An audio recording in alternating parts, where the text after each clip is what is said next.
You've been trying to let go the wrong way, and that's why it keeps hurting. The more you force yourself to forget, the more tightly your heart holds on. Buddha discovered this thousands of years ago. You cannot release what you keep fighting. The mind doesn't let go through pressure, it lets go through understanding. And until you understand the truth behind your pain, it will keep returning, no matter how hard you try to push it away. Today, I'm going to show you the real way to free yourself, the way Buddha taught, not by forcing your heart to move on, but by transforming the part of you that is still holding on. 1. Stop running from your pain. Sit with it until it softens. We rush to escape what hurts us because we believe that if we move fast enough, the pain will eventually fall behind and disappear. We distract ourselves, we keep busy, we pretend we're fine, we tell ourselves to move on, but deep down we feel that heaviness still following us. We treat pain as if it is some dangerous animal waiting to attack us the moment we slow down. But pain is not a predator. Pain is a messenger carrying a truth we haven't been ready to face.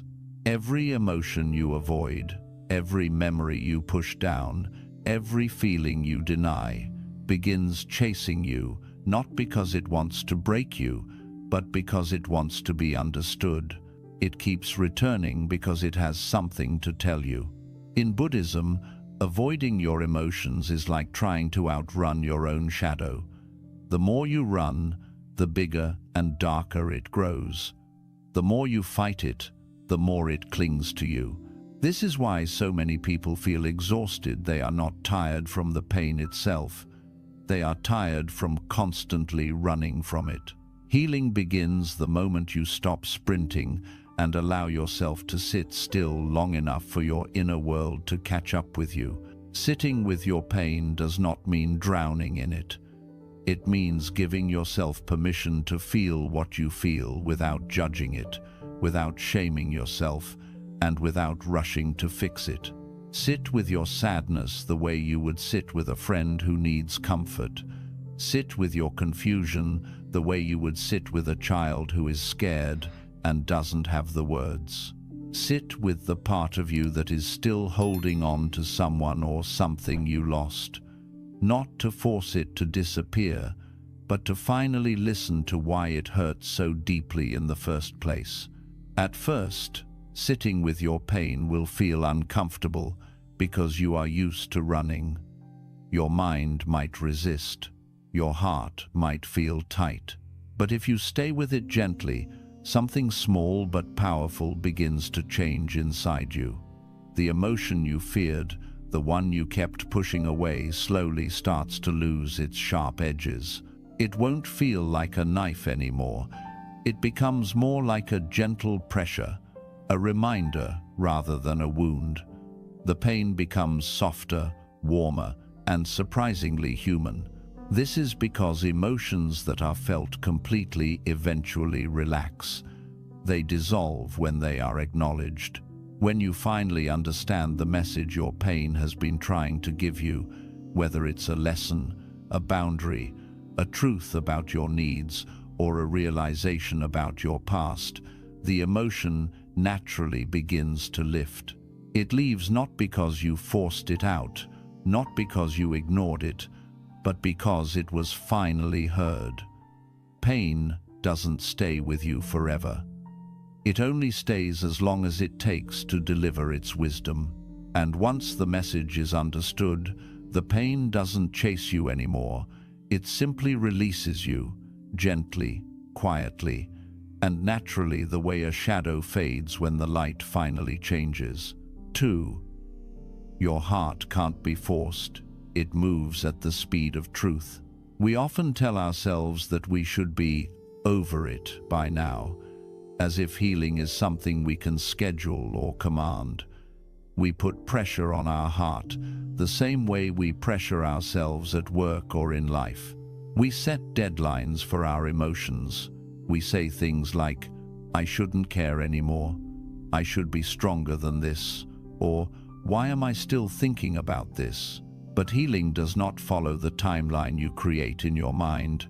It follows the truth of what your soul has lived through, and truth cannot be rushed. Your heart does not move according to your impatience. It moves according to what it genuinely feels, what it still needs to understand, and what it still needs to release.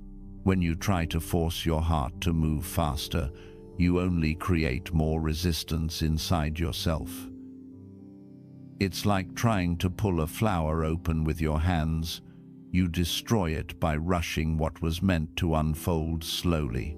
Your heart needs space, not pressure. It needs compassion, not commands. It needs honesty, not emotional shortcuts. This is why forcing yourself to move on never works. The more you push yourself to forget, the more your heart clings to what hasn't been processed yet. You end up feeling stuck not because you are weak, but because you are trying to drag your heart somewhere it isn't ready to go. Emotional pain doesn't disappear because you demand it to. It leaves when it has been understood. And understanding takes time. When you stop forcing your heart and start listening to it, something important happens. You notice that your emotions are not obstacles, they are signals. They are telling you where you haven't healed yet, what still hurts, what still matters, and what parts of you need attention. Your heart is not betraying you by feeling deeply. It is guiding you toward the parts of your life where growth is trying to happen. Give yourself permission to feel without judging the timeline.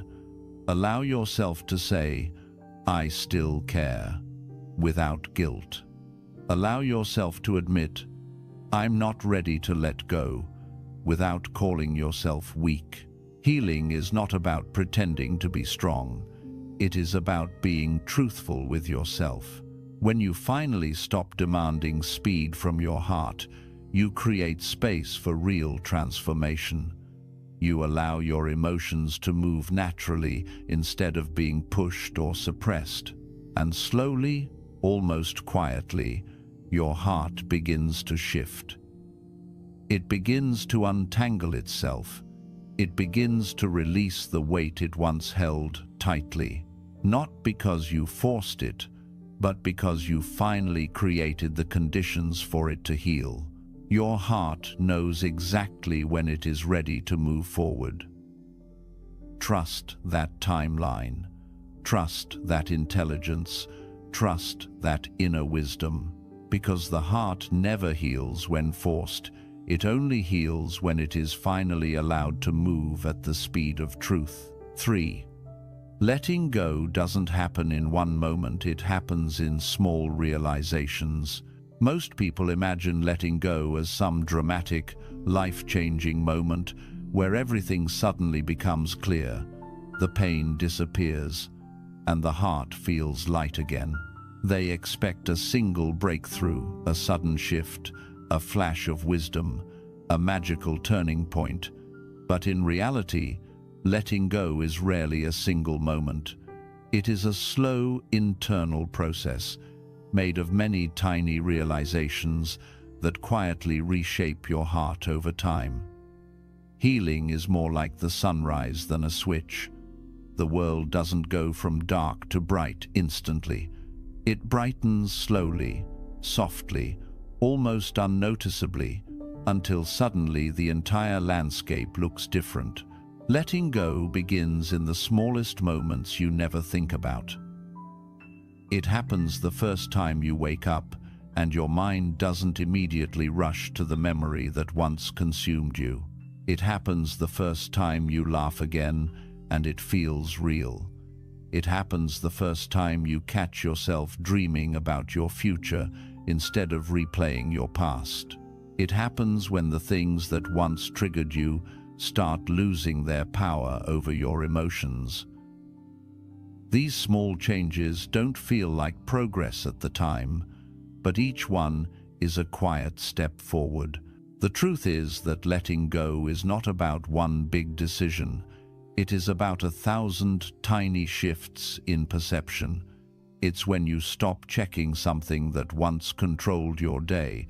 It's when you stop overthinking a conversation you had months ago. It's when you accept that some answers will never come, and you finally stop waiting for them. It's when you grow so much emotionally that the situation that once broke you no longer fits who you are becoming. Letting go is not an act, it is a gradual transformation. This is why forcing yourself to let go doesn't work. You cannot push the heart into clarity. You cannot snap yourself out of grief. You cannot tear yourself away from something your soul hasn't outgrown yet. Letting go is not a choice of strength, but a natural shift that happens when your inner world becomes ready. It happens when your heart finally understands the truth.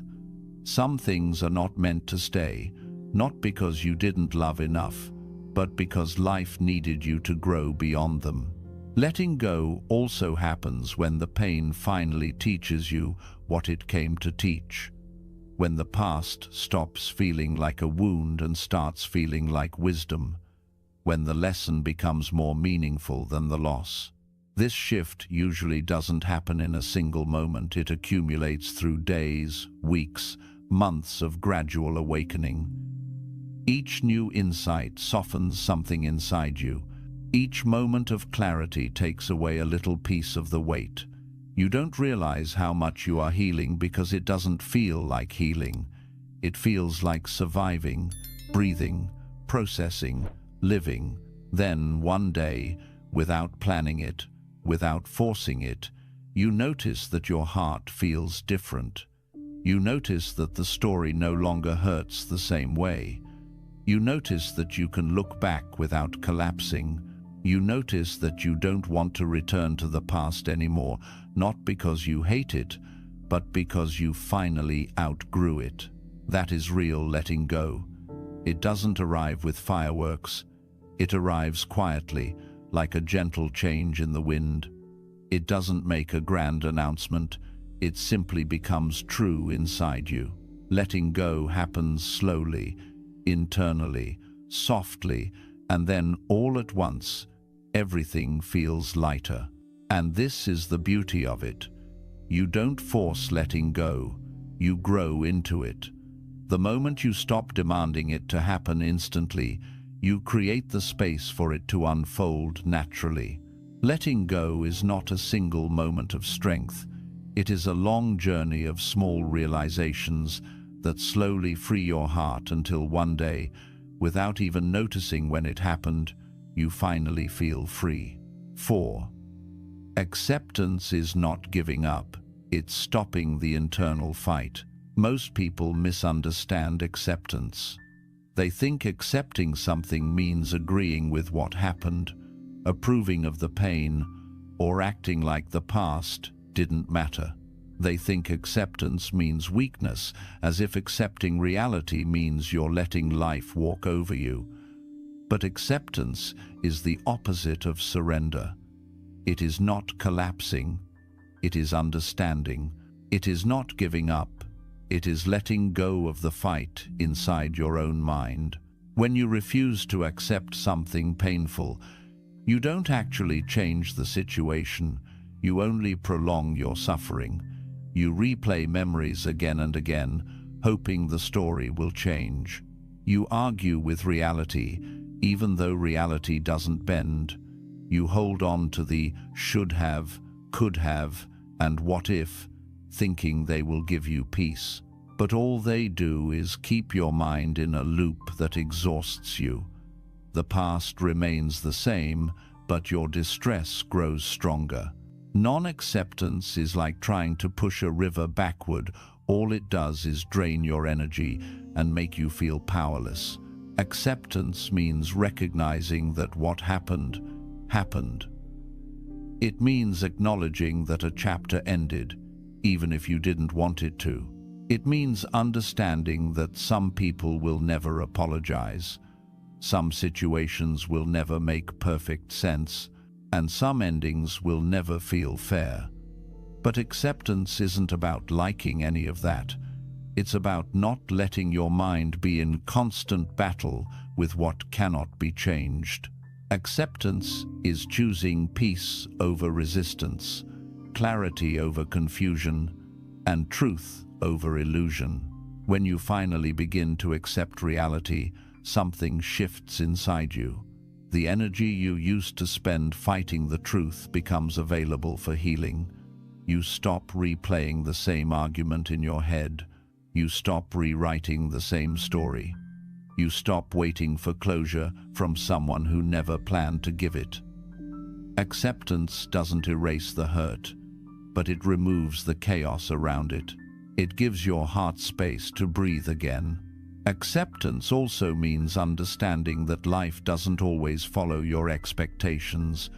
People leave, plans fail, relationships change, dreams collapse. But in Buddhism, the key truth is this: suffering is not caused by the event itself, but by your resistance to it. When you stop resisting, you stop suffering. Not because the event becomes less painful, but because you stop adding emotional weight to it. Acceptance is the moment you stop saying, "This should not have happened," and start saying, "This is what happened, and I can live through it." When you stop fighting reality, you can finally focus on what you can control: healing, growth, direction, and your next steps. You begin to see opportunities you couldn't see before. You start noticing strength you didn't know you had. You become more present, more grounded, more peaceful. Acceptance shifts you from being a victim of life to becoming a student of it. And something magical happens once you accept the truth. The emotional storm inside you starts to quiet down. The constant tension in your chest loosens. The thoughts that once haunted you begin to fade. You no longer feel the need to control everything, fix everything, or understand everything. Acceptance doesn't solve every problem, but it solves the inner war that was making everything worse. Acceptance is not giving up on life. It is giving up on the internal battle with what has already happened. It is the moment you choose inner peace over inner conflict. It is the moment you stop trying to change the past and begin shaping your future. And once that shift happens, letting go begins naturally, not because you forced it, but because you finally stopped fighting the truth. 5. Healing is not forgetting, it's seeing with new eyes. Most people think healing means erasing the past, wiping every memory clean, and pretending the pain never existed. They believe that freedom comes from forgetting, from deleting names, from throwing away old reminders, or pushing memories into the darkest corners of their mind. But real healing is not about forgetting. Healing means remembering differently. It means seeing the same memory through wiser eyes, through a calmer heart, through a mind that has grown strong enough to stand in front of its own story without shaking. You do not heal by forcing yourself to forget what happened. Forgetting is not a sign of strength, it is a sign of avoidance. The truth is, your mind never truly forgets something that shaped you, the people you loved, the moments that broke you, the chapters that changed you. They stay with you because they carved something into your spirit. You cannot erase experiences that shaped your character, stretched your heart, or taught you painful but powerful lessons. The past doesn't disappear, but your relationship with it transforms. Healing happens when the memory loses its ability to control your mood, hijack your day, or throw you into emotional chaos. Healing is the moment the story stops hurting the way it used to. You remember it, but it no longer steals your peace. You recall the chapter, but it no longer feels like an open wound. The memory doesn't vanish, you simply stop bleeding from it. You stop being haunted by what happened because you have grown into someone who can finally hold the truth without falling apart. Healing is like walking through the same room that once felt dark and terrifying, only to notice that the lights are on now. Nothing in the room changed, only your ability to see changed. Your heart expands, your mind understands, your soul becomes deeper.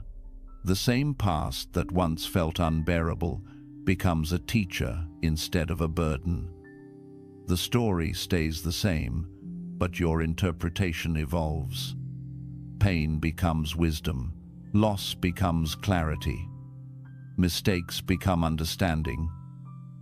What broke you becomes what built you. And this shift never happens overnight.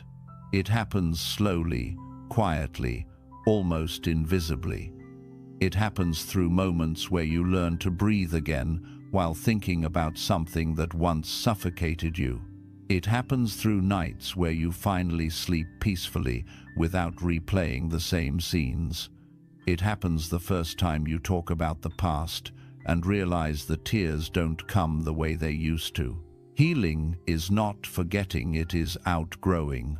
Healing also means recognizing that your past self did the best it could with the knowledge, strength, and awareness it had at the time. You stop blaming yourself for not knowing better. You stop attacking yourself for trusting the wrong people. You stop shaming yourself for holding on too long or letting go too late. Healing is understanding that you are evolving, not failing. You stop being cruel to yourself for decisions that your past level of awareness made. You become kinder to the version of you who struggled, who cared too much, who stayed too long, who was trying to survive. That compassion softens your heart and helps you release the emotional weight you carried. Eventually, the past becomes something you can look at without drowning in it. You no longer fear remembering. You no longer force forgetting. You simply allow the memory to exist without letting it define your present. This is the quiet power of healing. The past stops being a place you live in and becomes a place you learned from. You carry the lesson, not the pain. You carry the growth, not the guilt. You carry the wisdom, not the wound. Healing is not erasing the story, it's rewriting your relationship with it. You become someone who can look back without losing themselves. And that is the real victory. Not forgetting, but transforming. Not deleting the past, but rising above it. Not forcing yourself to let go, but naturally evolving into someone who no longer needs to hold on. Shesh. You don't move on, you move forward. People talk about moving on as if it's something simple, something you can achieve with enough willpower or enough motivational advice. They imagine moving on like closing a door, deleting a contact, blocking a memory, or convincing yourself that nothing mattered. But the truth is that human beings are not machines. You cannot delete chapters of your life like files on a computer. You cannot erase experiences that shaped you deeply. You cannot simply decide that something doesn't matter anymore when your soul was shaped inside that experience. This is why the phrase, "move on," feels so wrong, so heavy, so impossible, because the heart doesn't work that way, and it never will. Moving on implies that the past becomes irrelevant, meaningless, or forgotten. But real healing isn't about pretending that everything is behind you. Real healing is about moving forward, and the difference between the two is everything. Moving forward means building a life where the past is part of your story, but no longer the center of your world. Moving forward means honoring what happened without allowing it to imprison you. Moving forward means accepting that the past shaped you, but refusing to let it limit who you are becoming. You move forward when you start living for what's in front of you instead of clinging to what's behind you. It happens slowly, in subtle shifts you barely notice. It happens the moment you stop waiting for someone to return. It happens when you no longer replay the same conversation, hoping the ending will change. It happens when you stop giving energy to people who walked away. It happens when you stop trying to rewrite a story that ended. Moving forward means turning your attention back to your own life, your goals, your growth, your inner peace, your future. Moving forward is also about reclaiming all the energy you used to pour into the past. You take that energy and begin to pour it into yourself, into your dreams, into your habits, into your healing, into your next chapter. At first, it feels uncomfortable because your emotional muscles are used to carrying old memories, old expectations, old hopes. But the more you reclaim your energy, the lighter you become. Something that once felt impossible, imagining life without that person, that job, that chapter suddenly starts to feel natural. You realize that life doesn't end when something painful happens. Life reshapes itself around the person you are becoming. And here is the deeper truth. Moving forward begins the moment you accept that you cannot change the past. You cannot force someone to stay. You cannot undo choices that were already made. You cannot make something work that was never meant to. The moment you accept this truth, not as defeat, but as clarity, your heart begins to open again. Not for someone new, not for a new chapter immediately, but for yourself. You begin to breathe differently. You begin to think differently. You begin to live differently, because acceptance releases the emotional weight that was keeping you stuck in place. Moving forward also means choosing not to anchor yourself to pain. Pain is part of life, but staying in pain is a choice. You don't move forward by pushing the pain away or ignoring it. You move forward by understanding why it hurt, by integrating the lesson, by allowing the experience to mature your soul rather than harden your heart. Moving forward is choosing to give your future a chance, even if your past disappointed you. It is choosing to trust yourself again, even if someone broke that trust. It is choosing to believe that life still has more to offer, even if one chapter closed too painfully. And one day, after enough small steps, enough quiet realizations, enough emotional shifts, you will notice something powerful. You stopped longing for what's gone. You stopped checking the past to see if it still hurts. You stopped waiting for someone else's approval or apology. You stopped needing explanations that will never come. You stopped reliving the same story. The attachment loosens not because you forced it, but because you grew beyond it. The version of you who was holding on finally transforms into a version who knows their worth, their strength, and their direction. That is moving forward. It is not loud. It is not dramatic. It is not a single moment. It is a slow, quiet evolution inside you. You don't move on by forgetting the past. You move forward by becoming someone who is no longer controlled by it. And when that shift happens, when you realize you have outgrown what once broke you, you finally step into the next chapter of your life with a heart that is wiser, calmer, and more resilient than ever before. 7. You heal when you realize you are not broken, you are transforming. So many people stay stuck in their pain not because the wound is still open, but because they believe the wound means something is wrong with them. They tell themselves that they are weak for still caring. They call themselves foolish for trusting. They believe they are behind in life because they haven't healed fast enough. They convince themselves that hurting this deeply must mean they're broken. But this is the biggest misunderstanding. Pain is not a sign of weakness. Pain is a sign that something meaningful happened. Pain is a sign that you felt deeply, loved deeply, cared deeply, hoped deeply. You are not broken because you are hurting. You are hurting because you are human, and you are healing even when you don't realize it. Healing doesn't begin when the pain disappears. Healing begins the moment you understand that feeling pain does not mean you are damaged. It means you are growing. It means something inside you is rearranging itself. It means your mind and heart are trying to figure out a new way to exist in the world. Every uncomfortable emotion you experience, grief, sadness, anger, confusion, is not a flaw in your design. It is the natural process of transformation. The version of you that existed before the pain cannot survive after it. Something has shifted inside you, and your soul is learning to carry life differently.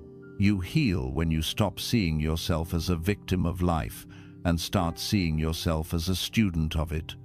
Every experience, good or bad, is sculpting you. The happiness you once had shaped your joy. The heartbreak shaped your strength. The disappointments shaped your clarity. The failures shaped your resilience. Nothing in your life was meaningless. Nothing you went through was wasted. Every chapter prepared you for the next one. Even the painful chapter that you didn't ask for. Even the loss you didn't expect. Even the betrayal that broke something inside you, but also opened a new kind of awareness within you. Transformation doesn't look beautiful while it's happening. A seed cracking open looks like destruction, but it is growth. A caterpillar dissolving inside a cocoon looks like death, but it is rebirth. This is what's happening inside you. You are dissolving from one version of yourself into a higher version. The old beliefs, the old attachments, the old expectations, they are breaking apart because they cannot survive in the person you are becoming. But when you don't understand this, the process feels like something inside you is collapsing. It feels like you are losing pieces of yourself. In reality, you are shedding pieces that were never meant to stay. You heal when you stop blaming yourself for what you didn't know. So much suffering comes from self-judgment. You tell yourself, I should have seen the signs. I should have walked away earlier. I should have loved differently. I should have been stronger. But these shoulds are illusions. You were operating with the emotional toolbox you had at that moment. You were making choices with the understanding you had at that time. You were doing your best with the awareness you possessed then. Healing begins when you stop punishing yourself for the person you used to be. When you look back with compassion instead of criticism. When you talk to your past self gently instead of violently. That younger version of you was not weak, they were learning. That version of you was not broken, they were simply growing up through pain. You heal when you understand that your emotions are not your enemy. Your sadness is not sabotaging you. Your anger is not destroying you. Your grief is not holding you back. These emotions are not here to harm you, they are here to guide you. Sadness shows you where love once lived. Anger shows you where boundaries were crossed. Grief shows you what mattered deeply. Confusion shows you where growth is happening. Emotions are your inner compass. They point you toward the things inside you that need your attention. They point you toward the parts of you that need nurturing. They point you toward the wounds that need care. When you stop fighting your own emotions, you stop fighting your healing. You heal when you stop comparing your journey with someone else's. No two hearts break the same way. No two souls learn the same lessons. What takes someone 3 weeks might take you 3 months. What hurts someone lightly might wound you deeply. Your healing timeline is not a reflection of your worth. It is a reflection of your depth. The deeper you feel, the longer it takes to process. The more meaning you attach to something, the more time you need to release it. But none of this means you are failing. It means you are transforming. It means your heart is recalibrating itself. Healing is not linear, and it never will be. You heal when you stop trying to go back to who you used to be. After something painful happens, people often say, "I just want to feel like myself again." But the truth is, you are not supposed to go back. That version of you no longer exists. You don't heal by returning to the old identity. You heal by becoming a new one, a wiser one, a stronger one, a calmer one, a more awake one. Healing is not restoration, it is evolution. You are being shaped into someone who understands life more deeply, someone who listens to themselves more carefully, someone who knows their worth more clearly, someone who is not easily shaken by the same things anymore. You heal when you start accepting the idea that your pain has purpose. Not in a shallow motivational way, but in a deeply spiritual one. Pain stretches your awareness. It forces you to slow down. It breaks your illusions. It reveals your inner truths. It teaches you what matters. It helps you see what you could not see before. It brings you closer to yourself. Pain is not the enemy, it is the invitation to evolve, the invitation to shed the ego, the invitation to rise. You heal when you stop thinking something is wrong with you and start realizing something powerful is happening inside you. You are not broken, you are being rebuilt. You are not failing, you are reinventing. You are not weak, you are expanding. You are not lost, you are being guided toward a new version of yourself. Healing is messy, slow, quiet, and deeply internal. From the outside, nothing looks different. But inside, everything is shifting, rearranging, and preparing you for the next chapter of your life. And one day, after enough tears, enough silent nights, enough realizations, enough growth, you wake up and notice that something feels different. The weight isn't as heavy. The memory isn't as sharp. The longing isn't as painful. The fear isn't as loud. The past doesn't feel like a cage anymore. It feels like a lesson you survived. You stand up, breathe deeply, and feel something you haven't felt in a long time. Strength. A strength that came from the pain. A strength shaped by endurance. A strength you earned. That is the moment you realize something profound. Healing didn't happen because you forced yourself to move on. Healing happened because you stopped believing you were broken. Healing happened because you allowed yourself to transform instead of trying to stay the same. You didn't move on. You rose. You evolved.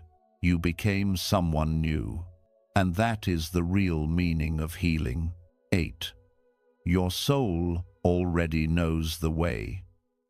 You just need to stop interrupting it. One of the greatest misunderstandings in healing is believing that you must figure everything out with your logical mind. You believe you must analyze the situation, force a new perspective, convince yourself to let go, make yourself move on, and consciously control every step of the process. But the truth is, the mind is not the master of healing, the soul is. Your deeper self, the part of you beyond language, beyond thought, beyond logic, already knows the direction your life needs to go. Your soul knows when a chapter has ended. It knows when a lesson is complete. It knows when someone's role in your life is finished. It knows when staying is harming you or when holding on is draining you, and it knows exactly how to guide you into your next version. Healing becomes painful only when the mind refuses to follow the soul. We confuse healing with thinking harder. We believe that if we replay the past enough times, we will suddenly get clarity. If we obsess enough, the pain will dissolve. If we force ourselves to find a meaning, the suffering will stop. But the mind creates loops, not freedom. The mind repeats stories to protect you, even when those stories suffocate you. Healing doesn't come from thinking endlessly. Healing comes from allowing your feelings to exist, allowing life to unfold without constant interference, allowing your soul to lead you where your fear refuses to go. The soul speaks softly, and most people never hear it because their mind is too loud. The soul says, "This hurts because it's ending," while the mind says, "Fix it." The soul says, "Let go," while the mind says, "Hold on a little longer." The soul says, "You've outgrown this," while the mind says, "But this is familiar." The soul says, "Move forward," while the mind says, "What if I fail?" And because the mind's voice is louder, you begin to believe that healing means obeying fear. But real healing means learning to trust the quiet truth inside you, even when your mind is screaming to do the opposite. Your soul has a timing for your life that is different from the timing of your desires. It will keep you in a chapter only until you have learned everything you need from it, not a second longer. When the lesson is complete, the soul gently pulls you forward. But the mind panics and holds on to what is familiar, even if the familiar is hurting you. This is why so many people stay in relationships long after the love is gone. This is why they cling to people who have already emotionally left them. This is why they stay attached to memories that keep them in pain. The soul is whispering that the story is over, but the mind interrupts with fear, forcing you to stay stuck in a place that can no longer support your growth. Healing begins when you finally stop interrupting your soul, when you stop trying to control what is meant to naturally shift, when you stop forcing yourself to understand everything before letting life guide you, when you stop holding yourself hostage to fear and start allowing truth to move through you. The soul doesn't rush. The soul doesn't panic. The soul doesn't cling. It works with the rhythm of nature, slow, patient, wise. Like water carving stone, like dawn slowly turning into daylight, like seasons changing without noise. Your soul is always trying to lead you to peace, but your mind is often trying to lead you to comfort. Peace and comfort are not the same. Comfort is familiar but stagnant. Peace is unfamiliar but freeing. Comfort keeps you in what you know, even if it is slowly draining your spirit. Peace pulls you into what you need, even if it scares you at first. Healing requires choosing peace over comfort, choosing growth over familiarity, choosing truth over fear. And this is where most people struggle. They want healing, but they also want to hold on to the exact things that prevent healing. They want clarity, but refuse uncomfortable truth.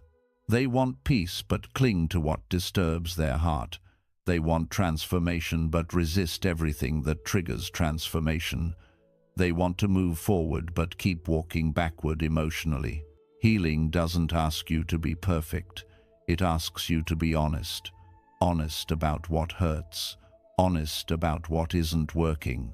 Honest about who isn't meant for your future.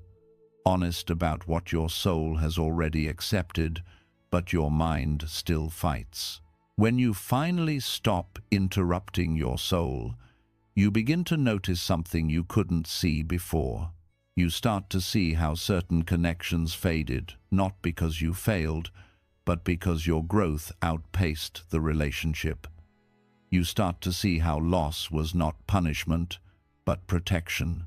You start to see how certain doors close to redirect you towards something you would not have chosen alone. You start to understand that life is not happening against you, it is happening for you. Every ending is a rearrangement. Every heartbreak is a shift in direction. Every disappointment is an initiation into a deeper version of yourself. Your soul heals you by slowly changing your relationship with the past, not by erasing it, but by showing you why it happened. It softens your grief. It reshapes your memories. It brings clarity in waves. It gives understanding in quiet moments, a random afternoon, a late-night thought, a peaceful silence, an unexpected realization. One day you wake up and the pain is not as sharp. Another day you wake up and your heart feels lighter. Another day you wake up and suddenly understand the lesson that was hidden inside your suffering. Healing happens slowly, then suddenly, and always in alignment with your soul's timing. There will be moments where you feel like you're going backward, moments where emotions you thought you healed show up again, moments where the wound feels fresh, even after months of progress. This does not mean you are failing. This means your soul is revealing deeper layers. Healing is not a straight line, it is a spiral. You revisit old wounds from higher levels of awareness. You feel the pain again, but you respond differently. You understand differently. You forgive differently. You release differently. You evolve every time the wound returns, because every return brings a new level of insight. This is the soul refining you. Your soul knows exactly when you are ready to step into a new version of yourself. But the transition is often painful because the old version has to dissolve. Every rebirth requires a small death, the death of old beliefs, old attachments, old identities, old expectations. You are not losing yourself, you are shedding yourself. The painful parts of healing are the growing pains of becoming someone wiser, steadier, clearer, and more aligned with who you were always meant to be. And one day, after countless silent struggles, emotional storms, inner conversations, and quiet breakthroughs, you will realize something profound. The past no longer pulls you. Not because you forced yourself to let go, but because you became someone who no longer needs to hold on. The memory is still there, but the attachment is not. The story is still there, but the emotional chokehold is gone. You feel gratitude where you once felt grief. You feel clarity where you once felt confusion. You feel peace where you once felt chaos. You finally feel the quiet truth your soul was whispering all along. You were never broken, you were becoming. And that is the real essence of healing. You do not heal by force. You heal by alignment, by listening, by surrendering, by trusting the deeper intelligence inside you, your soul. 9. What you're holding on to is not the person, it's the story you built around them. One of the hardest truths to accept is that most of what you hold on to is not the person itself, but the meaning you attached to them. You don't always miss the person as they were, you miss who you thought they were supposed to be.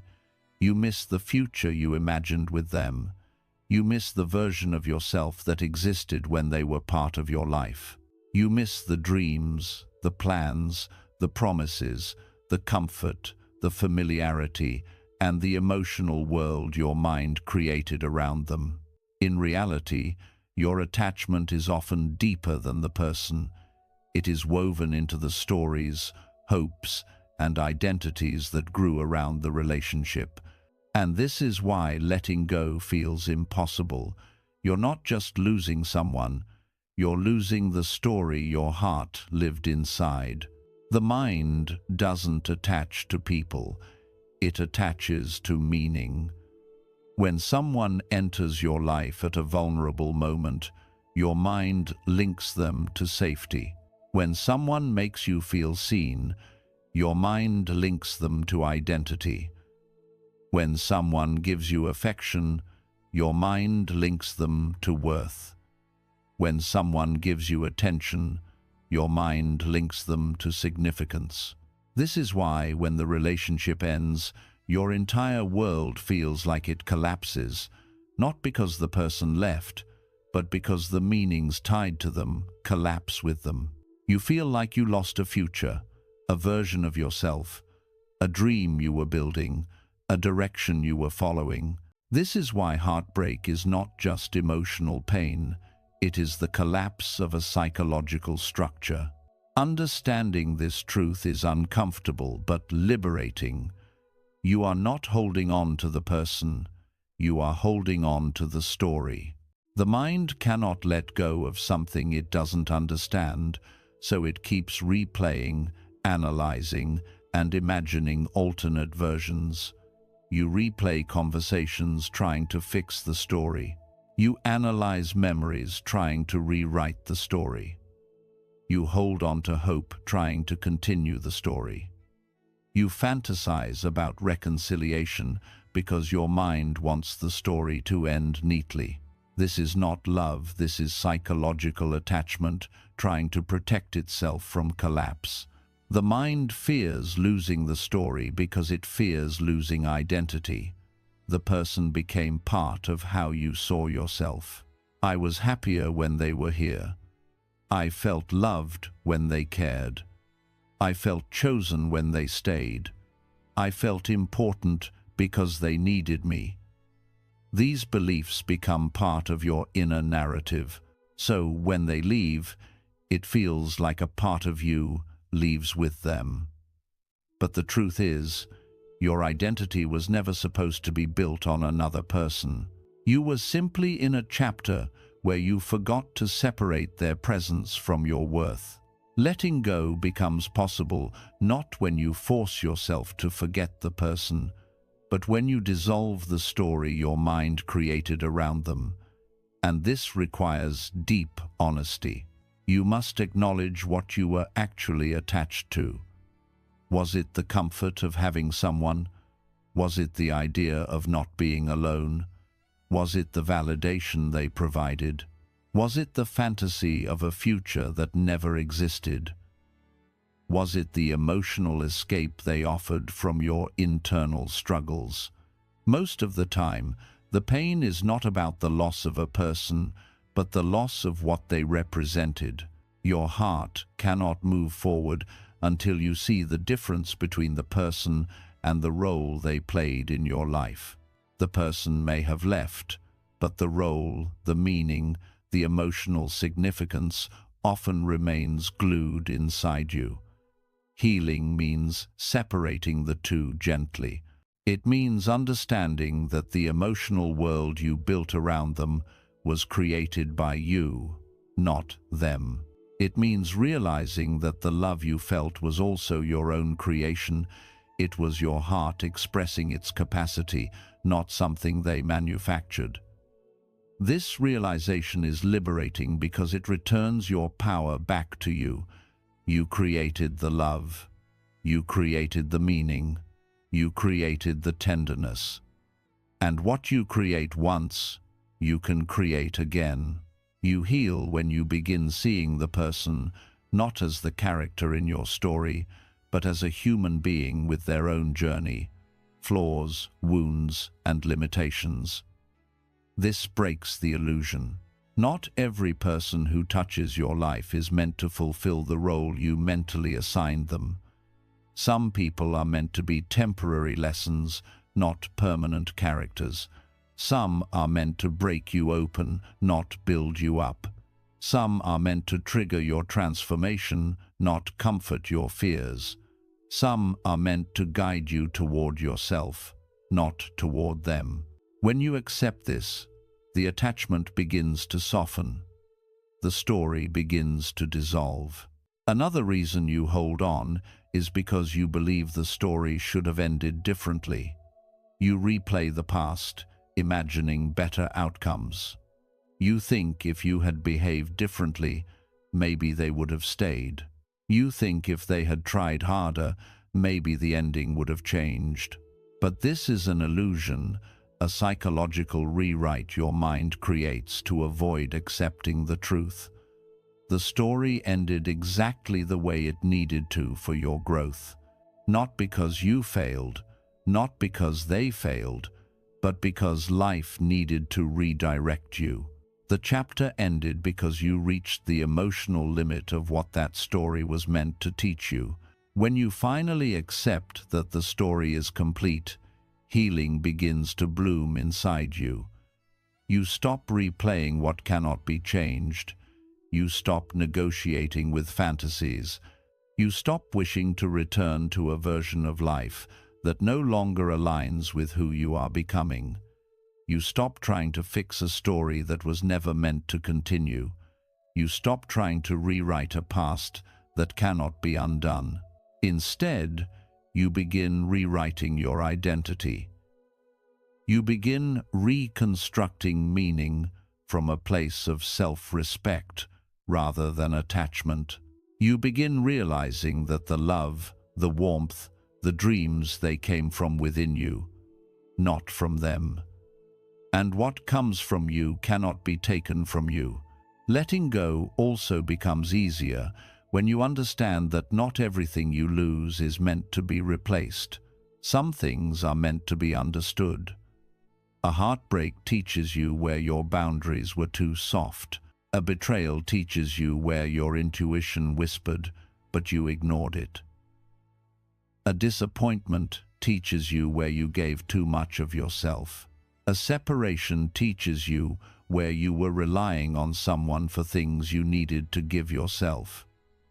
Pain becomes wisdom when you stop viewing it as punishment and start viewing it as guidance. Nothing broke you, everything revealed you.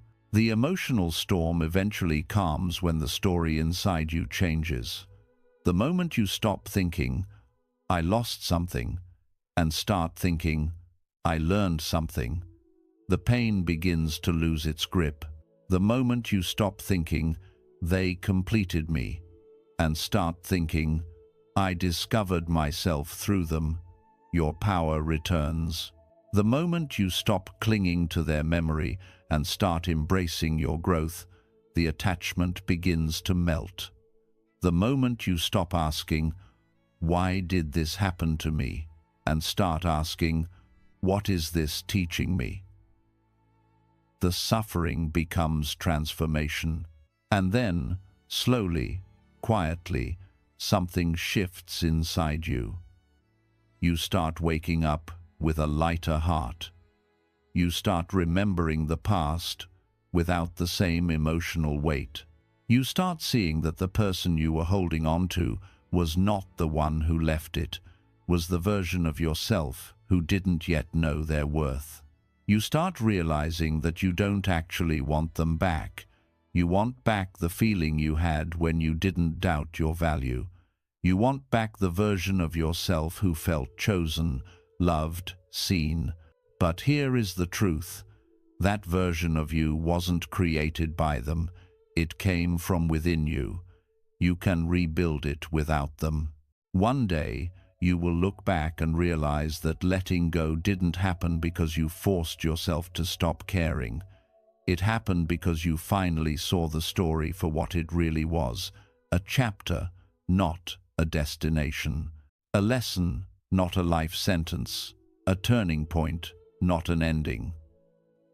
When you understand the meaning, the emotion softens. When you reclaim yourself, the past releases you. You were never holding on to the person. You were holding on to the story. And the moment you outgrow the story, you set yourself free. 10. Life heals you. The moment you stop trying to control what isn't yours to control. One of the greatest causes of suffering in human life is the belief that everything must go according to your expectations.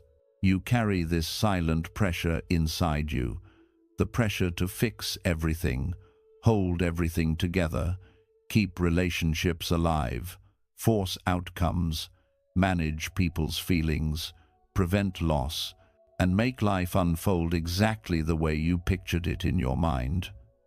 You think if you try hard enough, if you hold on tightly enough, if you control the situation with enough intensity, nothing will fall apart. But the truth is, the more you try to control life, the more life slips out of your hands. Control is not stability. Control is the illusion of safety. And illusions always break. You suffer not because life is against you, but because you fight the natural flow of life. You try to make people stay when their chapter in your story is already complete. You try to force clarity from situations that are meant to stay unanswered for now. You try to pull yourself into a future that your soul isn't ready for. You try to prevent endings that were written into your destiny long before you realized it. And when life doesn't bend to your expectations, you feel hurt, lost, betrayed by fate. But the truth is, life was never meant to obey the scripts in your mind. Control is the mind's desperate attempt to feel safe in a world that constantly changes. But the soul knows something deeper. Life is not meant to be controlled. Life is meant to be understood. Life is meant to be flowed with. Life is meant to be surrendered to. The soul knows that everything has timing, everything has reason, everything has rhythm, everything has order, even the chaos. Your soul already knows that what is meant for you cannot be taken away, and what is not meant for you cannot be forced to stay. The mind fears this truth, but the soul breathes in this truth. This is why healing begins the moment you stop trying to control what isn't yours to control. Your attempts to control life are often rooted in fear: fear of loss, fear of rejection, fear of uncertainty, fear of being alone, fear of change. But fear clouds your perception. It makes you believe that holding on tightly is the only way to protect yourself. It makes you chase people who have already walked out. It makes you cling to relationships long after the love has died. It makes you rewrite the past in your mind to avoid facing the truth in front of you. But no amount of control prevents life from unfolding exactly as it's meant to. What is not aligned with your soul will eventually fall away, no matter how tightly you hold it. You begin to heal when you realize that life is wiser than your plans. Sometimes the things you desperately try to keep are the very things preventing you from becoming who you are meant to be. Sometimes the things you chase are the things that would have broken you. Sometimes the people you beg to stay are the people who cannot walk with you into the next chapter. Sometimes the doors you keep knocking on are the doors life is protecting you from entering. What feels like loss is often protection. What feels like rejection is often redirection. What feels like chaos is often reorganization. When you stop forcing outcomes, you allow life to bring you what is actually meant for you. When you stop clinging to what is leaving, you make space for what is coming. When you stop trying to control every detail, you learn to trust the intelligence of life. Healing becomes easier when you understand that control is not safety. Trust is safety. Faith is safety. Acceptance is safety. Letting life flow is safety. Surrender is not giving up. Surrender is not weakness. Surrender is the highest form of wisdom. It means recognizing that you cannot navigate life from your fears, you must navigate from awareness. It means realizing that your job is not to force life, but to participate in its unfolding with presence and clarity. It means accepting that your path is unique and cannot be compared to anyone else's. It means trusting that what leaves is not meant to stay, and what stays is not meant to leave. It means understanding that life does not take anything without giving something in return, but the return always comes after the lesson. You heal when you begin to separate what is your responsibility from what is not. Your responsibility is your thoughts, your choices, your boundaries, your actions, your growth. Your responsibility is your emotional maturity, your healing, and your inner peace. Your responsibility is how you respond, not how others behave. But you are not responsible for other people's decisions. You are not responsible for fixing someone who doesn't want to be fixed. You are not responsible for forcing someone to love you, respect you, or care the way you care. You are not responsible for outcomes that are beyond your influence. When you let go of what isn't yours, you reclaim power over what is. Letting go of control also means trusting that timing is not your enemy. The mind rushes. The soul knows when you are ready. Life delays certain things not because you are unworthy, but because your spirit is still preparing.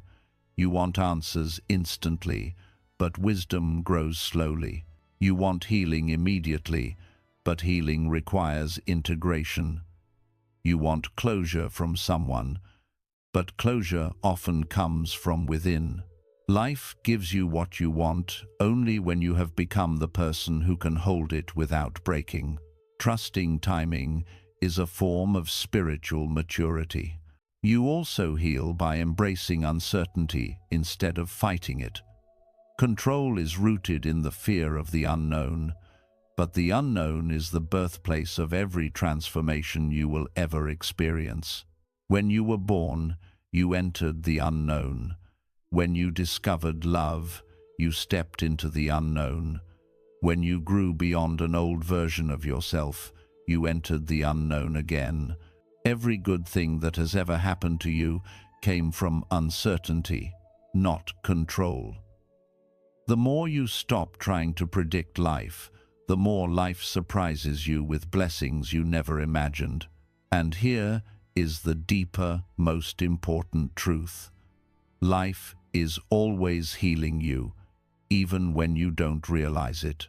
The setbacks, the heartbreaks, the delays, the endings, they are all part of a larger design that your mind cannot see from where you stand. Every time something doesn't work out, life is quietly removing what could harm you. Every time someone leaves, life is making space for someone aligned with your future. Every time a plan collapses, life is steering you toward a better path. You are being guided even when it feels like you are breaking. You are being protected even when it feels like you are losing. You are being redirected even when you feel stuck. The intelligence behind your life is far greater than the logic inside your mind. When you embrace this truth, you stop fighting life. You stop resisting what is happening. You stop arguing with reality. You stop trying to bend the world into your expectations. Instead, you begin to listen. You begin to observe. You begin to understand. You begin to surrender. You begin to trust. Your shoulders drop. Your breath softens. Your heart relaxes. The storm inside you quiets. You finally realize that peace was never about having control, it was about letting go of the need for control. And one day, without forcing anything, you will look at your life and realize how far you've come simply by releasing what was never yours to control. You will see how the right people entered when you stopped chasing the wrong ones. You will see how the right opportunities arrived when you stopped clinging to closed doors. You will see how your heart healed faster when you stopped trying to manage every detail of the process. You will see how life unfolded in ways you never imagined once you stopped interrupting its wisdom. You heal the moment you stop trying to control everything. You transform the moment you let life flow.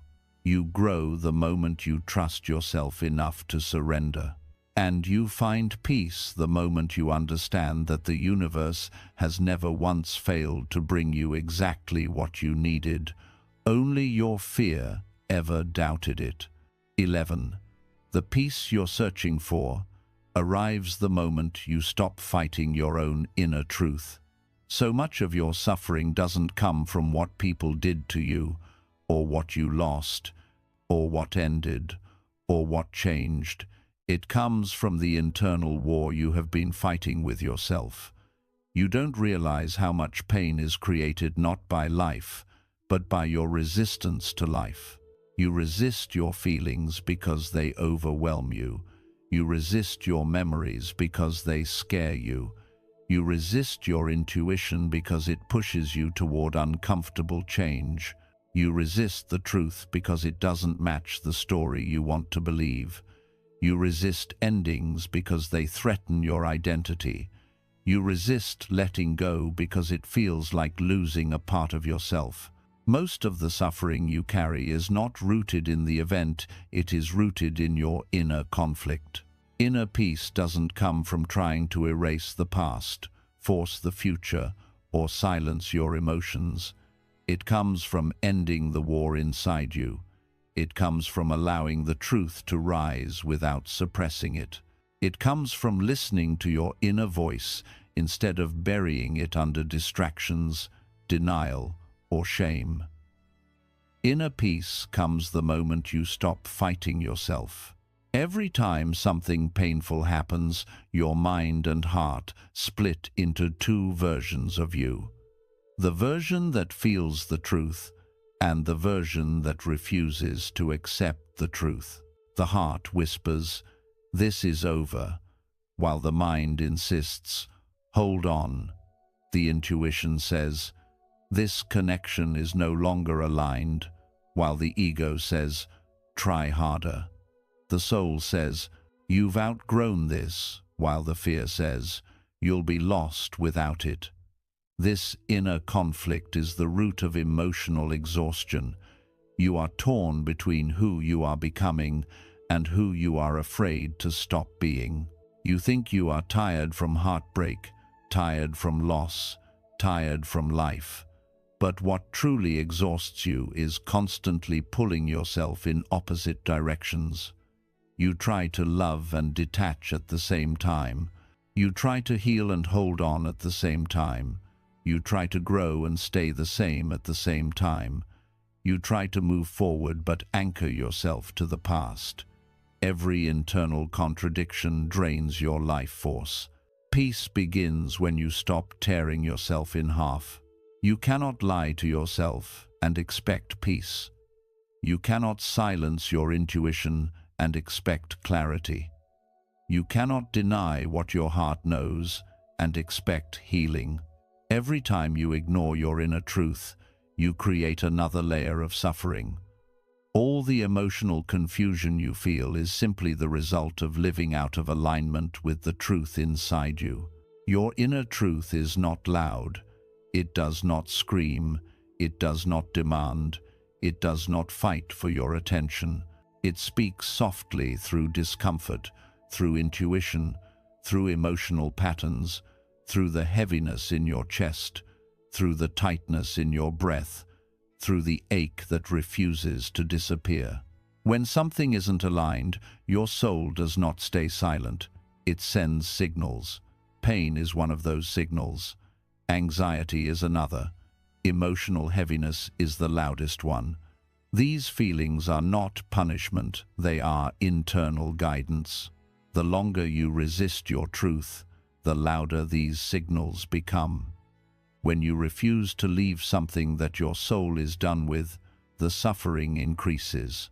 When you try to resurrect a connection that life ended, the pain intensifies. When you try to force a future that doesn't belong to you, the road becomes harder. Life keeps trying to redirect you, but the mind keeps trying to control the direction. The conflict between life's pull and your resistance creates emotional storms. Peace begins when you surrender to your inner truth. This does not mean giving up. This does not mean accepting defeat. This does not mean lowering your standards or stepping back from your desires. Surrender means listening to the wisdom within you. Surrender means trusting that your deepest feelings are telling you something important.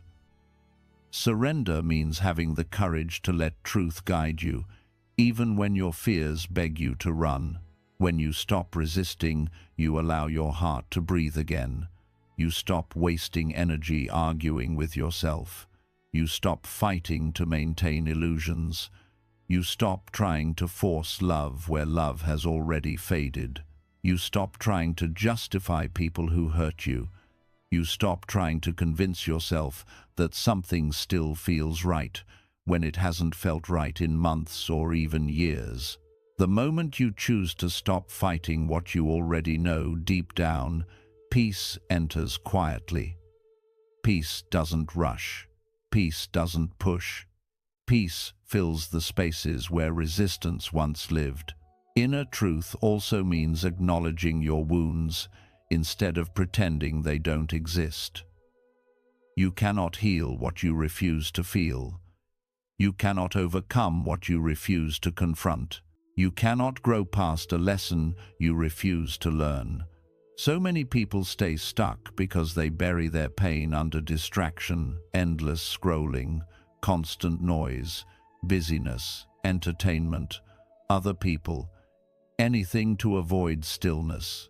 But the pain doesn't disappear. It waits. It waits for you to stop running. It waits for you to sit with it. It waits for you to acknowledge it. That acknowledgement, raw, honest, gentle, is where healing begins. Your inner truth is also your intuition, the quiet internal compass that always knows the next step, even when your mind is confused. Intuition is not dramatic. It is subtle. It speaks through sensations, not logic. It tells you when someone's presence drains your energy. It tells you when someone's words don't match their actions. It tells you when you're clinging to something that no longer fits your growth. It tells you when a situation is wrong, long before your mind figures it out. You must stop dismissing your inner wisdom by calling it overthinking. Overthinking is loud and anxious. Intuition is calm and persistent. Peace begins when you trust the difference. One of the most powerful forms of inner truth is self-recognition, seeing who you really are instead of who pain turned you into. When people hurt you, you mistakenly believe that hurt defines you. When someone rejects you, you internalize the rejection. When someone betrays you, you question your worth. When someone leaves, you blame yourself. But none of these wounds change your essence. You are not unlovable because someone failed to love you. You are not unworthy because someone could not see your worth. You are not broken because someone treated you carelessly. You are simply human, and your heart is learning, and your spirit is evolving. Pain is not identity, it is awakening. Inner peace requires returning to your true self, not the wounded self. Who you truly are is always beneath the layers of pain, fear, and self-doubt. When you reconnect with your essence, your gentleness, your strength, your compassion, your clarity, your entire emotional world realigns. But you cannot reconnect with yourself until you stop fighting the truth that calls you back home. Inner peace also comes from releasing expectations of yourself, of others, of life. Expectations create pressure, disappointment, and emotional imbalance. You expect people to love the way you do, You expect life to reward your effort immediately. You expect healing to be fast and linear. You expect closure from people who don't even understand their own behavior. Expectations hurt because they demand that reality fit your preferences instead of your truth. When you let go of expectations, you create space for acceptance, and acceptance creates space for peace. Another dimension of inner truth is understanding your emotional patterns.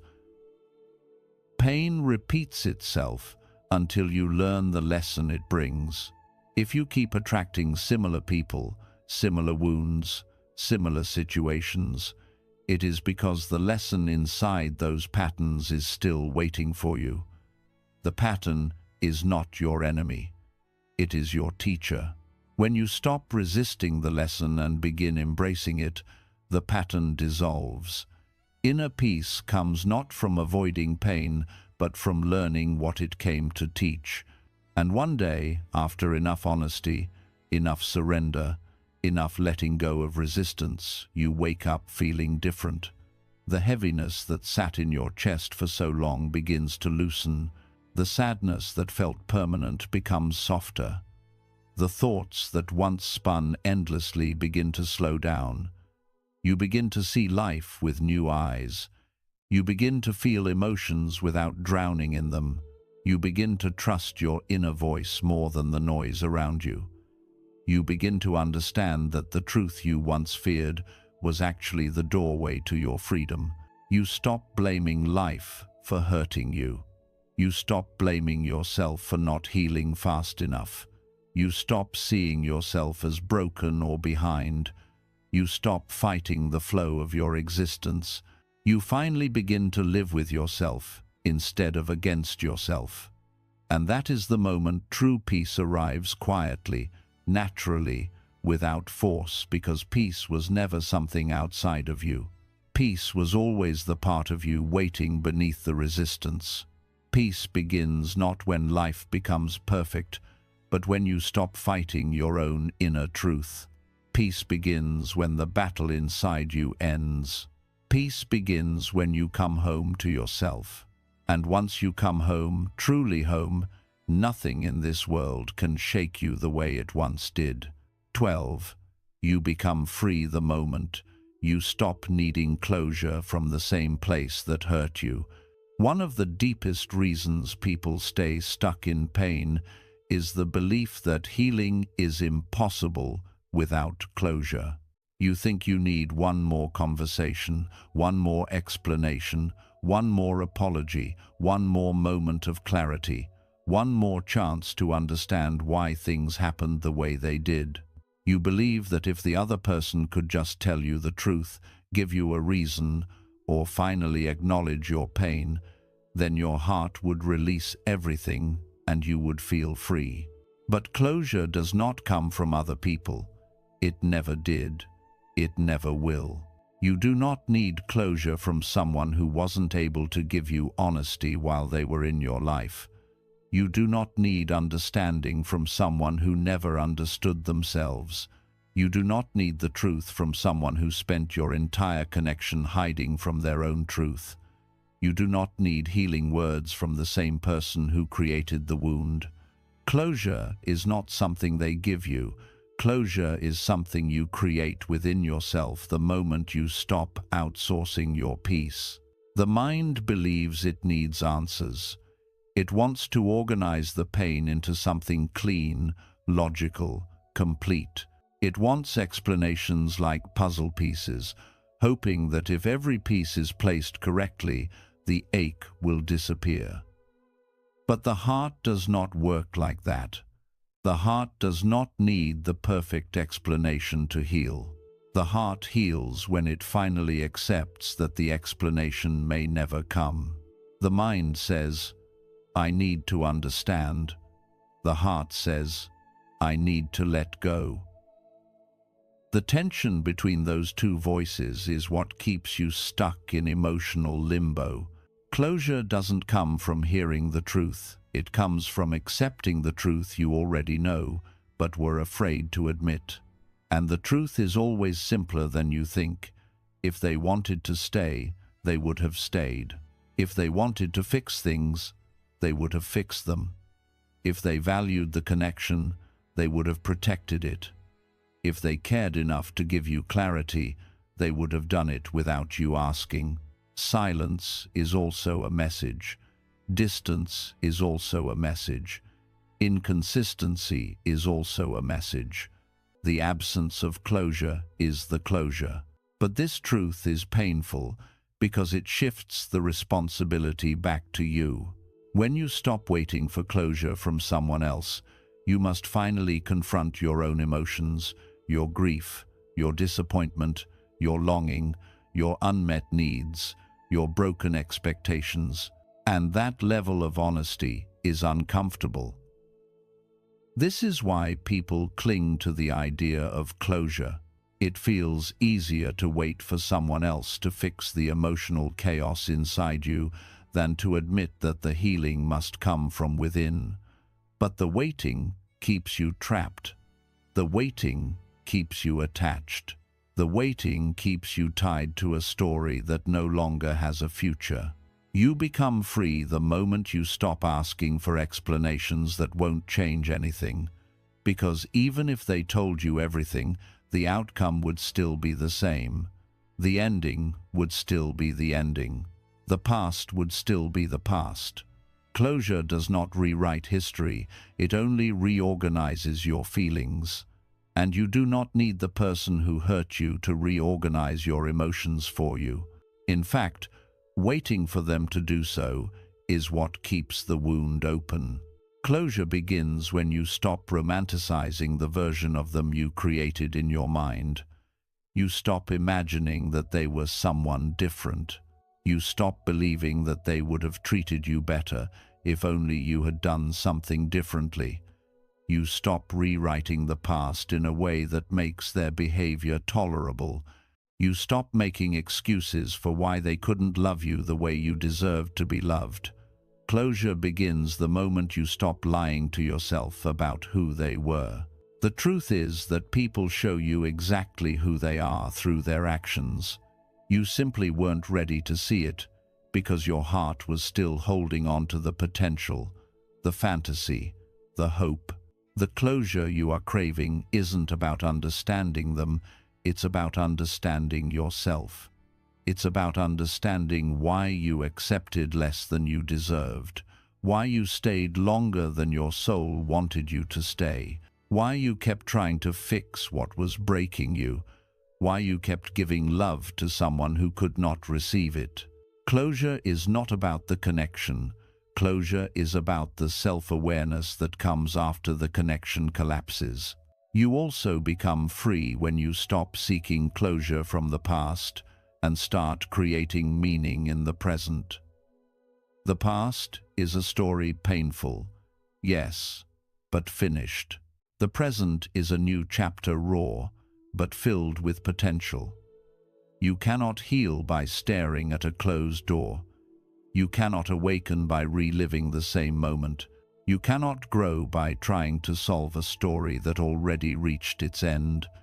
You heal by choosing to move forward even when the past whispers your name. You heal by choosing yourself even when your memories pull you backward. You heal by reclaiming all the energy you invested in things that did not grow you and reinvesting that energy into your own evolution. Closure is internal. Closure is emotional maturity. Closure is accepting that you may never know why certain things happened and still deciding to live your life with an open heart. Closure is understanding that unanswered questions do not define your worth. Closure is letting the truth be enough, even when it hurts. Closure is choosing to release the emotional weight because you are tired of carrying what was never yours. Closure is saying, I don't need them to fix the pain they caused. I can fix it myself. One of the most painful truths in life is that not every story gets a beautiful ending. Not every person will return to apologize. Not every heart will explain why it left. Not every betrayal comes with a confession. Some people will hurt you and never look back. Some people will walk away without giving you a chance to speak. Some people will pretend nothing happened. Some people will rewrite the story to protect their ego. Some people will act like you never mattered, not because you didn't matter, but because facing their own behavior threatens the identity they cling to. When you understand this, you stop waiting for emotional accountability from someone who doesn't even offer accountability to themselves. You begin to see that closure is not a door they open for you, it's a door you close from the inside. And then something changes. Slowly, quietly, almost invisibly, the longing becomes softer, the confusion becomes clearer, the pain becomes livable, the story loses its power, the memories stop controlling your emotions, the future begins to expand, your breath becomes deeper, your mind becomes calmer, and one day you wake up and realize that you are no longer waiting for anything, not for their message, not for their explanation, not for their apology, not for their return. You realize your peace no longer depends on someone else's words. You gave yourself the completion that they could not give you. That is true closure. True closure is understanding that the chapter is over. True closure is accepting that life is pulling you forward. True closure is freeing yourself from a story that is no longer yours. True closure is giving yourself permission to continue living. True closure is healing not because someone apologized, but because you finally decided you deserve peace. You become free the moment you stop needing closure from the same place that hurt you. You become whole the moment you give closure to yourself. You become powerful the moment you realize the past no longer owns you. You become awakened the moment you choose your peace over your questions. 13. You stop hurting the moment. You stop trying to be who you were before the pain. One of the biggest reasons people stay stuck in their suffering is because they keep trying to return to the version of themselves that existed before everything changed. They keep reaching back toward the person they were before the heartbreak, before the betrayal, before the disappointment, before the loss, before life broke something inside them. You tell yourself, I want to feel like myself again, or I wish I could go back to who I used to be, or I want the old me back. But the painful truth is that the version of you that existed before the pain is gone, not lost, not wasted, but transformed. You cannot become who you were before because the pain you lived through reshaped you from the inside out. It changed your heart, your mind, your awareness, your boundaries, your desires, your values, your understanding of love, your understanding of yourself. Pain didn't destroy you, pain redefined you. The suffering you feel now is not because the pain is still happening. It's because you are resisting who you're becoming. The moment you stop trying to resurrect the past version of yourself, the healing begins. Pain forces you to grow into a new identity, but the ego resists this growth. Your ego wants familiarity, predictability, comfort. Pain forces you beyond all of that. Pain makes you confront things inside yourself that you avoided for years. Pain forces you to question everything you once believed. Pain tears down illusions you didn't know you were living inside. Pain makes you see yourself honestly for the first time. Your fears, your needs, your weaknesses, your patterns, your wounds. But when you try to cling to the old version of you, you fight against this transformation. You cling to old beliefs that no longer support your new path. You cling to old habits that no longer match your new awareness. You cling to old relationships that no longer nourish your growth. You cling to old expectations that no longer align with your emotional maturity. You cling to old coping mechanisms that once helped you survive, but now block your evolution. Pain is not asking you to return to your old self. Pain is asking you to become someone new. You don't heal by going back. You heal by going forward. The version of you that existed before the wound cannot carry you into your next chapter. That version of you did not have the strength you have now. That version of you did not have the clarity you have now. That version of you did not have the emotional awareness you have now. You think you want the old you back, but the truth is that old you was not equipped to handle the reality that pain revealed. You heal when you stop grieving who you used to be and start embracing who you are becoming. There is a moment in every healing journey where you realize that the old version of you was built on things that were temporary. Temporary relationships, temporary meanings, temporary fantasies, temporary illusions of safety. Pain shattered those illusions, and now you are left with the raw truth.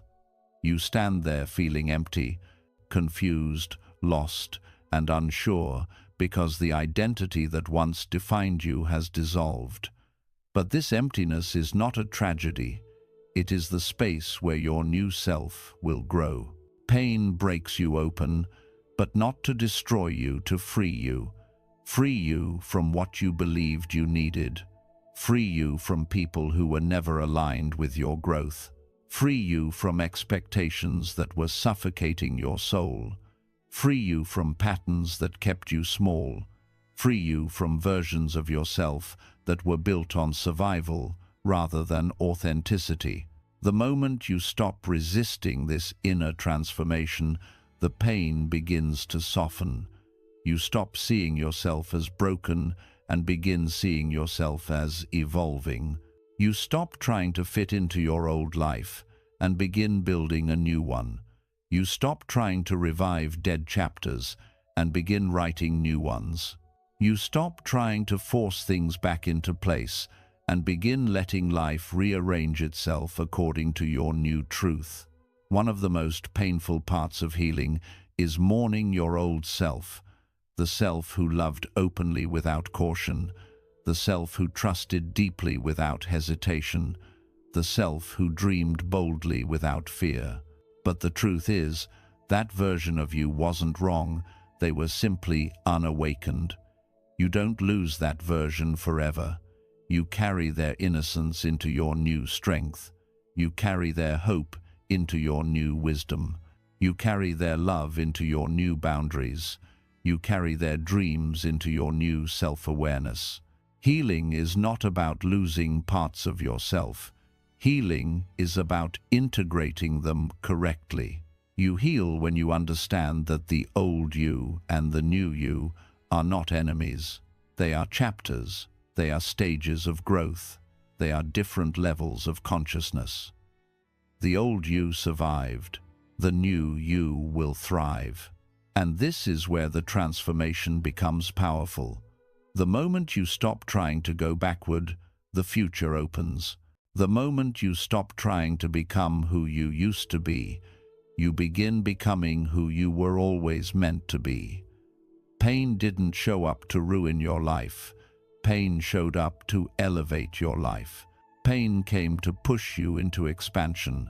Pain came to break the shell of your old identity so your true self could emerge. Now, imagine what happens when you stop resisting that emergence. Imagine what happens when you stop fighting the new version of yourself.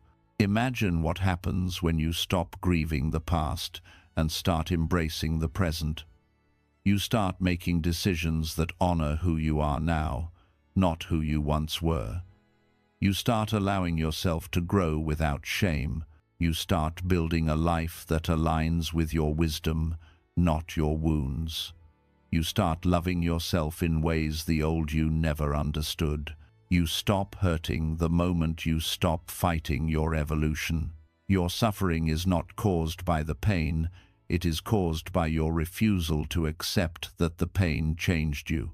When you accept that you are not supposed to go back, the weight lifts, the confusion settles, the longing quiets, the internal war ends. You begin to feel peace where there was once turmoil. You begin to feel clarity where there was once chaos. You begin to feel strength where there was once weakness. You begin to feel yourself again, not the old you, but the real you. This is why spiritual traditions say, what you seek is seeking you. Your soul is always trying to guide you toward your highest self. Pain is one of the ways it pushes you there when you resist. Pain does not break you. Pain breaks the illusion of who you thought you were supposed to be. Pain strips away the layers that no longer belong to you. Pain reveals the truth that was buried under fear, attachment, and identity. And then, after enough reflection, enough surrender, enough honesty, enough quiet nights, enough inner work, something miraculous happens. You begin to feel gratitude for the pain, not because it was pleasant, not because it was fair, not because you deserved it, but because it liberated you. You begin to see that the pain didn't ruin your life. It redirected it. It didn't destroy you. It discovered you. It didn't weaken you. It refined you. It didn't end you. It rebirthed you. The moment you stop trying to revive your old self is the moment your new life begins. The moment you accept that you were changed is the moment you begin to rise. The moment you embrace who you are becoming is the moment you finally feel free. You stop hurting the moment you stop trying to be who you were before the pain, because who you were before the pain is gone, and who you are becoming is far more powerful. 14. The moment you stop asking, "Why me?" and start asking, "What is this teaching me?" your entire healing begins. There is a moment in every person's life where pain becomes overwhelming. You feel betrayed by life, abandoned by fate, punished by circumstances you didn't deserve. You sit there holding your broken heart, your shattered expectations, your collapsed dreams, and you look up at the sky asking, "Why me? Why did this happen to me? What did I do to deserve this? Why do I keep suffering? Why does life keep testing me?" These questions rise naturally from deep emotional agony, but they create a prison around your mind. Because "why me?" is not a question that brings clarity. "Why me?" is a question that feeds your suffering. "Why me?" turns you into a victim of your story instead of the student of it. You stay stuck as long as you stare at life through the lens of "why me?" because that question assumes life has singled you out unfairly. It assumes that pain is a punishment. It assumes that you did something wrong. It assumes that the world is against you. But the truth is far more empowering. Life is not happening to you. Life is happening for you. Pain is not a punishment. Pain is a teacher. Loss is not a curse. Loss is a redirection. Heartbreak is not the end. Heartbreak is a spiritual initiation into a deeper version of yourself. The moment you stop asking, "Why me?"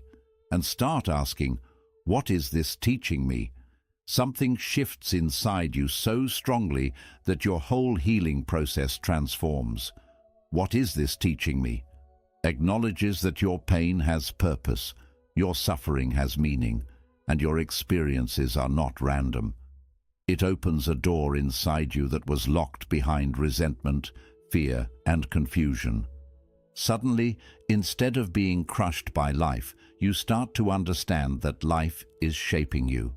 You begin to see that the situation that felt like a dead end was actually the start of a new direction.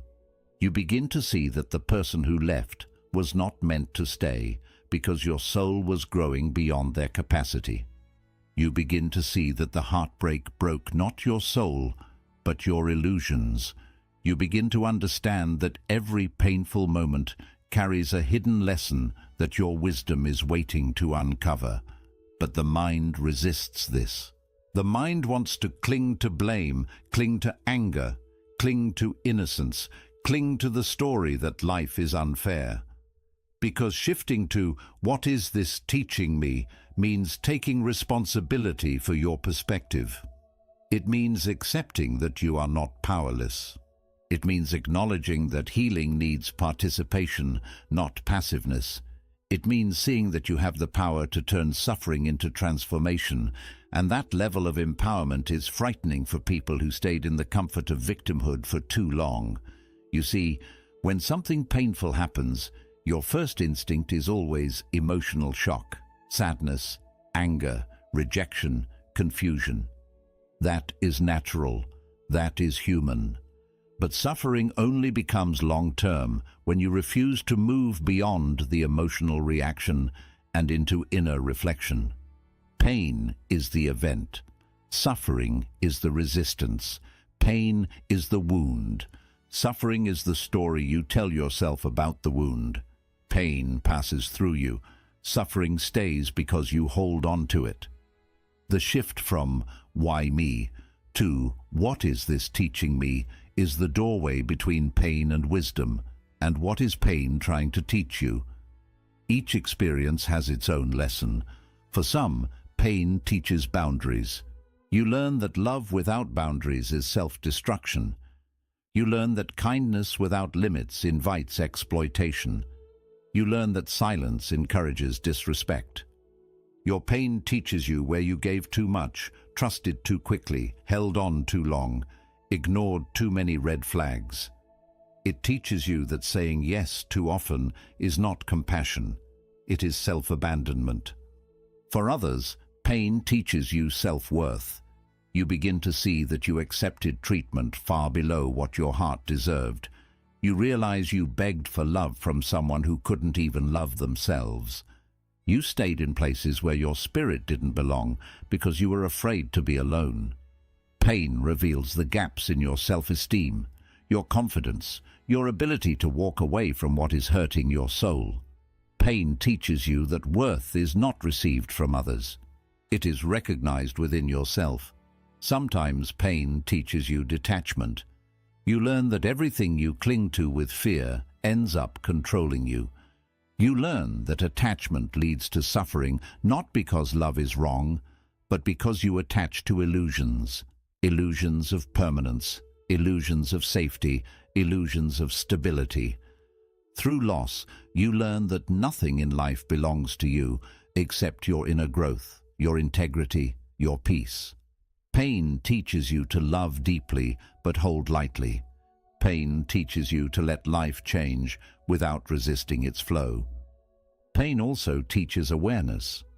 You begin to understand your emotional patterns, why you choose certain people, why you repeat certain cycles, why you ignore signs, why you chase validation, why you stay in situations that drain your energy. Your pain becomes a mirror showing you the hidden parts of yourself that you never addressed. It shows you the wounds from childhood, the beliefs you inherited, the fears you absorbed, the habits that kept you small. Pain brings all of this to the surface, not to hurt you, but to free you. Some pain teaches you patience. You learn that healing cannot be rushed. You learn that your heart moves at the speed of truth, not the speed of your expectations. You learn that time does not heal, your awareness does. Time gives you space to process, but understanding gives you relief. Pain teaches you to slow down, to breathe, to stop forcing yourself to get over it, and instead allow yourself to grow through it. And then some pain teaches you surrender. You learn that you cannot control everything. You learn that forcing outcomes destroys your peace. You learn that people leave even when you love them. You learn that dreams collapse even when you try your best. You learn that life will not follow your plans because your plans were too small for the person you are becoming. Pain teaches you to let life reshape you instead of resisting every change. When you shift to asking, "What is this teaching me?" you begin rewriting your whole emotional narrative. You stop waiting for someone else to fix the pain they caused. You stop looking outside yourself for answers. You stop depending on apologies, explanations, or closure from others. You stop tying your healing to someone else's actions, because when you are learning, you are not stuck. When you are learning, you are growing. When you are learning, you are reclaiming power. Your suffering transforms into awakening, and something beautiful happens when you truly begin to learn from your pain. The pain softens, the intensity reduces, the emotional charge weakens. The memories become lessons instead of knives. The ache becomes wisdom instead of torment. You start feeling grateful for the clarity that the experience brought you. You start feeling proud of the strength it created in you. You start realizing that without this pain, you would still be living as a smaller version of yourself. With time, the suffering dissolves completely, not because the pain disappeared, but because the meaning changed. And one day, without noticing exactly when it happened, you wake up with a different heart, a quieter heart, a wiser heart, a calmer heart. You begin to see that life was not against you. Life was shaping you. Life was preparing you. Life was guiding you. Life was teaching you how to rise into your highest self. You look back at the version of you who once screamed, "Why me?" And you finally understand why those experiences came. They came to awaken you. They came to strengthen you. They came to evolve you. The moment you stop asking, "Why me?" and instead ask, "What is this teaching me?" your healing begins. The moment you shift from victimhood to awareness, everything changes. The moment you become a student of your pain, your suffering ends. The moment you accept the lesson, the wound closes. And the moment you grow, life opens new doors that were invisible to the version of you who resisted change. This is the power of shifting your question. This is the birth of emotional freedom. This is the foundation of spiritual healing. This is the turning point of your whole life. Healing begins the moment you realize you don't need to be strong. You need to be honest with yourself. For so long, you have tried to be strong.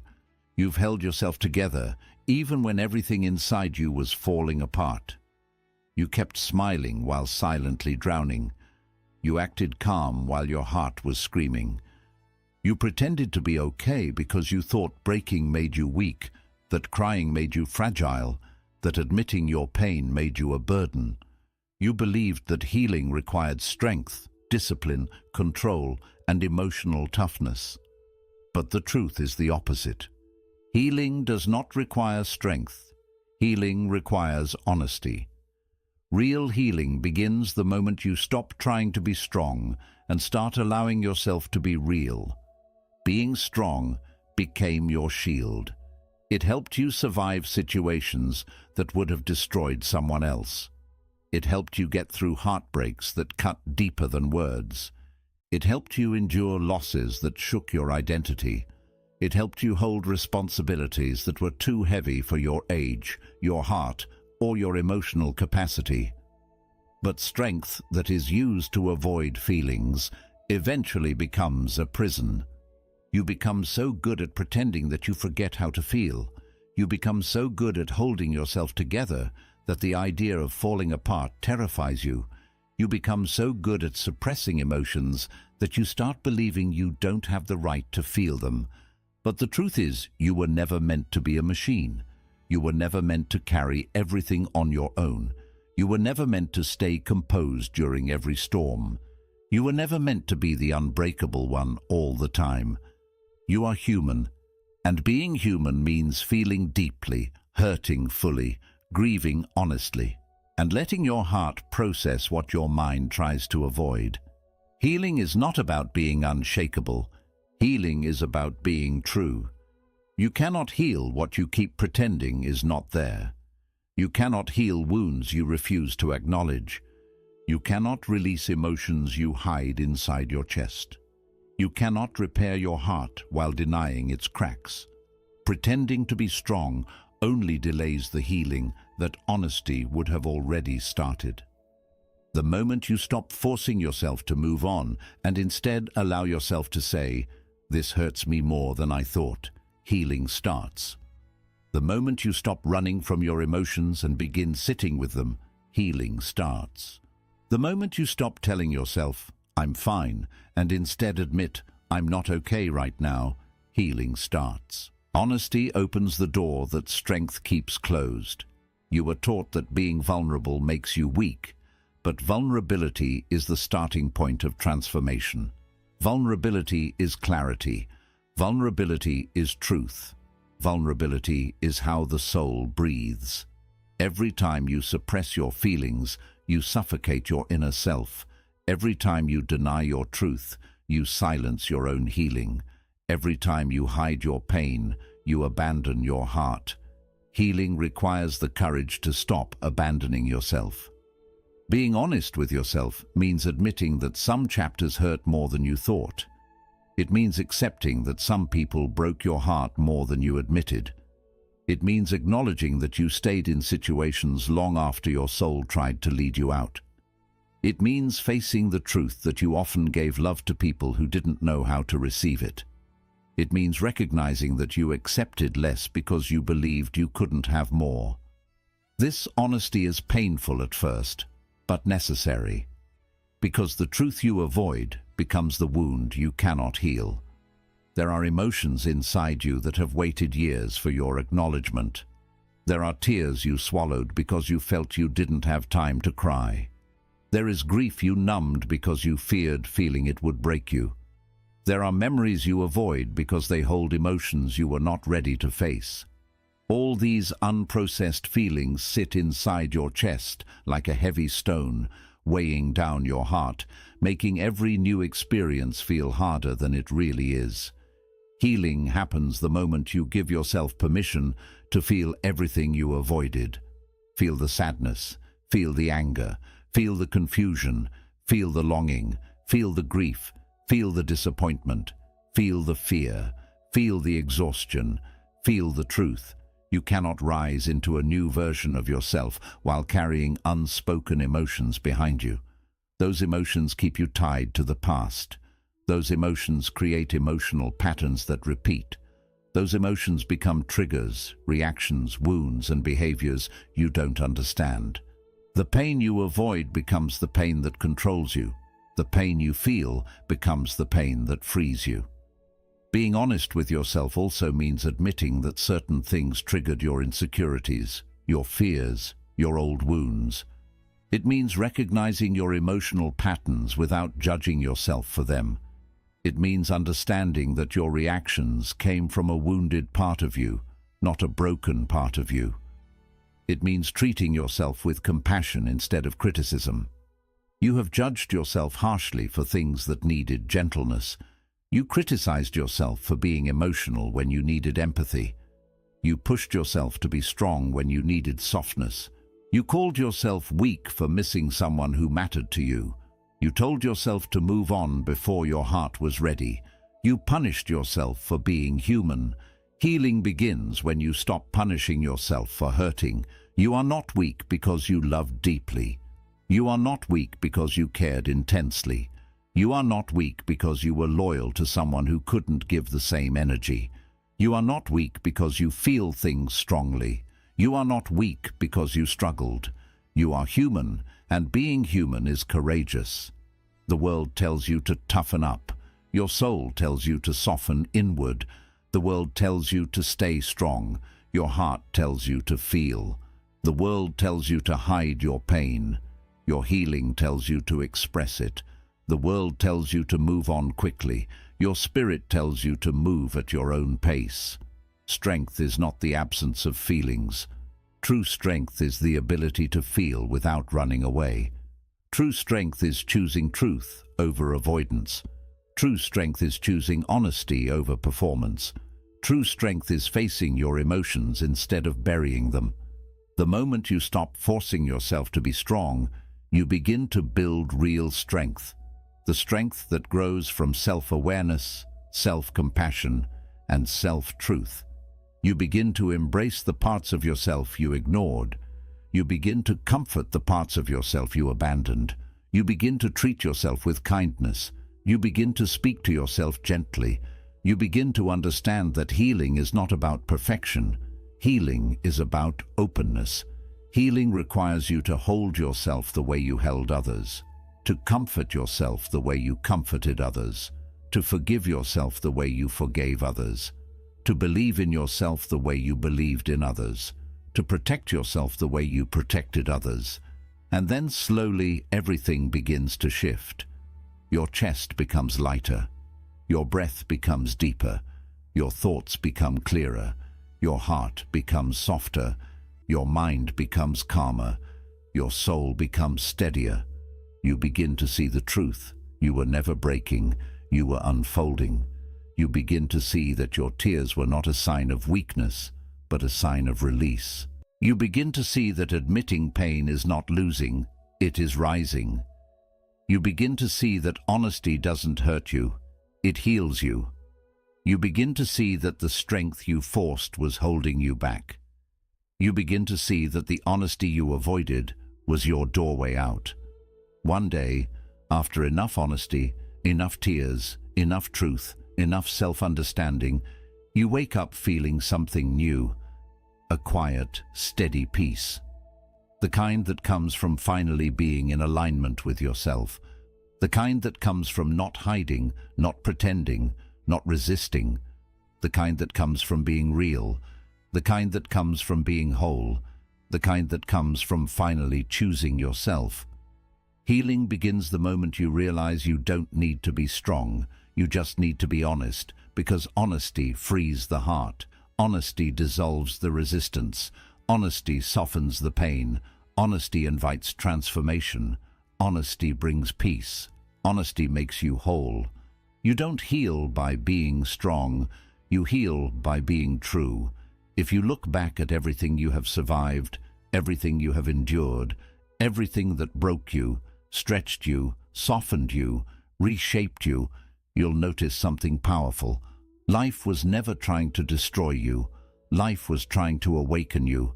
Every lesson you walked through in this journey, the pain you avoided, the emotions you feared, the endings you resisted, the attachments you clung to, the versions of yourself you tried to revive, all of it was guiding you toward the same truth. Healing does not happen when you force your heart to let go, or when you pretend to be strong, or when you run from what hurts. Healing happens when you finally stop fighting your own soul. You were never broken, you were becoming. You were never lost, you were being redirected. You were never abandoned, you were being prepared. You were never punished, you were being shaped.